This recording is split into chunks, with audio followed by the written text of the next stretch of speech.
The first two Pokemon Mystery Dungeons are and were fantastic games. I have no doubt of that. Now, unless you thought they were terrible, in which case that's my opinion too. But yeah, they were these extremely popular games back during my playground days, and I've got a lot of nostalgia for them. The story that they delivered was quite compelling to me, and I enjoyed getting to do everything as a Pokemon instead of being a trainer. And I've had fun with Mystery Dungeon as a kid and an adult. But on my most recent playthrough of Explorers of Sky, I noticed something. Something clicked in my mind about how rough around the edges this game can be, but still somehow be so extremely enjoyable. These games were a lot of different things, a dungeon crawler, an RPG, obviously a Pokemon game, but it is also unfortunately, in its most raw form, at the most deconstructed level, an escort mission. Dragging around helpless NPCs that can often serve to stop or impede your progress. I would say this of the entire main game. And I even think that's kind of an unfair and even cruel outlook on the contents of this game, because that was kept from my mind as a kid growing up because of the presentation throughout the rest of the game here. You know, there's life and energy and Pokemon goodness that is just bursting from the seams in these games. But it is what it is, and now I can't really separate the thought from my mind when I play them.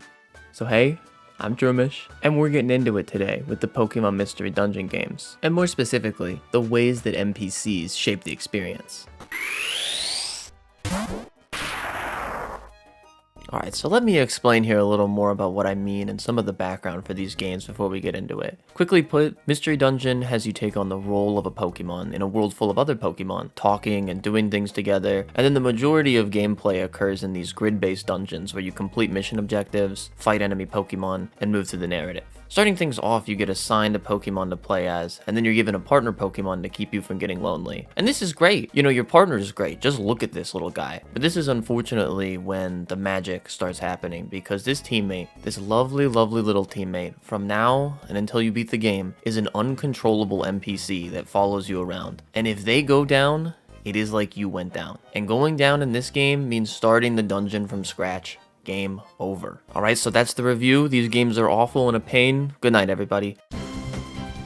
Alright. So for real, I think all of what I just said is true, but with the major caveat that it was still really, really fun. A ton of fun, even. And that's really impressive for me to think about, because usually when a game tries to trick me into going on an escort mission, I see it coming from a mile away, I hate every second of it, and then never look back when I'm done. But Mystery Dungeon only ever feels this way when it's at its absolute worst, like during some of the mid-game boss fights. Not to mention, there are literal escort missions on top of this. You know, is anyone else not the biggest fan of Cresselia because of this boss fight? But the game has major corrections in place for this, and the first major way that this correction happens is through the way that the game tells its story. I know a lot of games that could take a page out of the Mystery Dungeon book here, because very often I am forced to have stake in characters that I do not care about in any way, shape, or form. But when this partner is introduced to you, you quickly form a friendship with them, and you start this rescue team together. And they're endeared to you by being real, at least as real as a character in a Pokemon game could be. They're kind and they're courageous, but also have the capacity to be incredibly nervous, selfish, and even ambitious at times. And all of this is further helped by letting you choose what Pokemon the partner is. You get a Pokemon in your main group that you actually like, and then can justify investing a lot of time in. Even as early as the end of the second or third dungeon, this partner feels like an extension of myself as a main character. I want them to succeed just as much as I want myself to succeed, because they are a part of my core dynamic. While this is honestly where the cracks begin to show, it feels at least a tiny bit more understandable, at least. You're willing to forgive this friend for these shortcomings as you struggle and grapple with your own shortcomings. This friend is unfortunately chained to your side at all times, but hey, I love my friends. And they do clean house every now and then. They're not weak and unusable, they're just a little silly and hard to lead around at times. This does unfortunately drop us into the bad.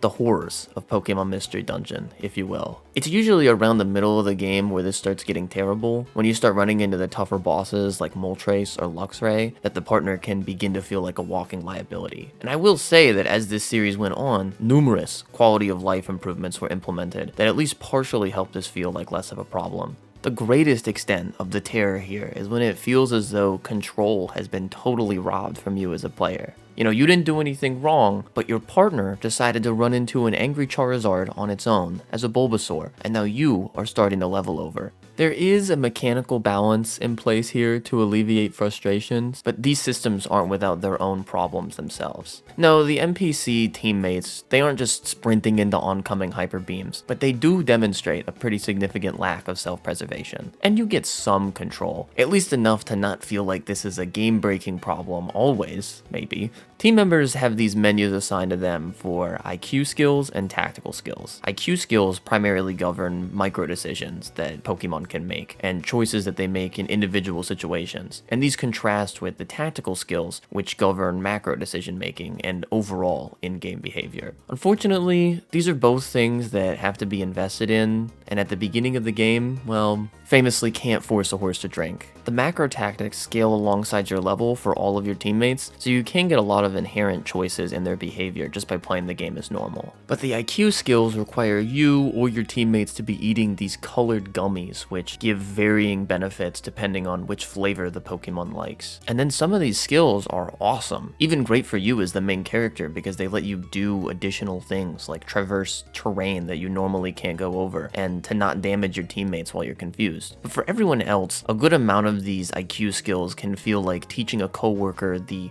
don't put your hand on a hot stove technique. Of course I don't hate these skills. Anything is going to be an improvement to the partner AI, but you gotta demonstrate at least a little bit of a survival instinct. Come on. You even get all sorts of remote control over the partner, like what moves they should use, the items that they should be using and holding, and you can even sort of body block and interact with them while you're moving. And I hate to say it, but a part of this still feels like babysitting. And I hate to say that, because I always come to genuinely enjoy my partner, but if someone who is not me goes down, I should not go down with them. It's certainly never the end of the world, as with the methods that I've gone over, there's an RPG in itself here of managing self-governing teammates that can feel plenty rewarding from both a mechanical and narrative lens. I will add though as one final note that Mystery Dungeon DX on the Switch completely removed this feature, so whether it was artificial difficulty or an intended element in these older games is totally up for you to decide. Alright, I believe I've half complained enough. I really do love and enjoy these games. None of what I've just said hampers the overall beauty that these games surround me with every time I play them. They're merely just moments of fury at their worst points, but that's why they are, as a subject of critique, so impressive to me. You got me and everyone else on the playground who was enjoying these games as kids to look past some of the most tired and frustrating mechanics in games. And yeah, I'm aware there's a lot more to complain about with these titles than just this NPC minutia, but that is another gripe for another day. I've been your host, Droomish. This has been the Escort Mission Pokemon games. You've been mildly entertained, I hope, and I'll see you next time.